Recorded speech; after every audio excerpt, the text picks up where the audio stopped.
Matapos kasuhan si Senador Rodante Marcoleta dahil sa 75 million peso campaign donations, target naman daw ng ombudsman na sampahan din ng plunder si dating House Speaker Martin Romualdez kaugnay sa flood control scandal.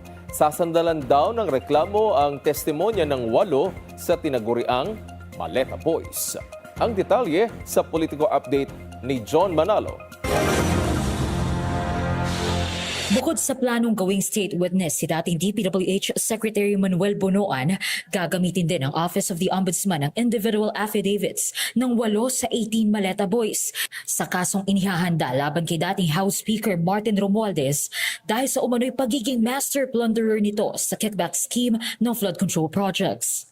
Well, the investigators seem to find those narration of facts as it relates to the money being delivered to the former speaker and to Zaldi categorical and consistent as to those facts.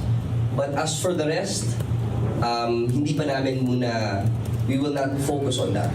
The investigators have been able to study siguro the body language, the demeanor of the affiants, and they are of the opinion that we can use it.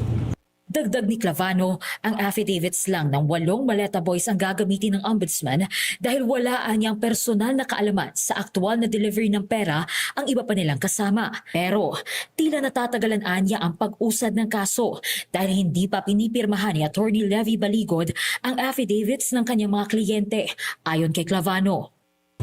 June 20 pa, sana, napirmahan. Kasi that was the time na nandito sila. And nakumpleto na yung 8. Pero hanggang ngayon, hindi pa napipirmahan. So, matagal na yun. I really believe na kayang-kaya ng mga abogado tapusin yun. Sabi ni Clavano, mismong si Baligod din ang humingi ng palugit para pirmahan ang mga affidavit. Hindi niya pa raw kasi nababasa ang nilalaman ng affidavits ng 8 Maleta Boys. It's a mere scrap of paper as of right now kasi hindi siya pirmado and it's not under oath, no?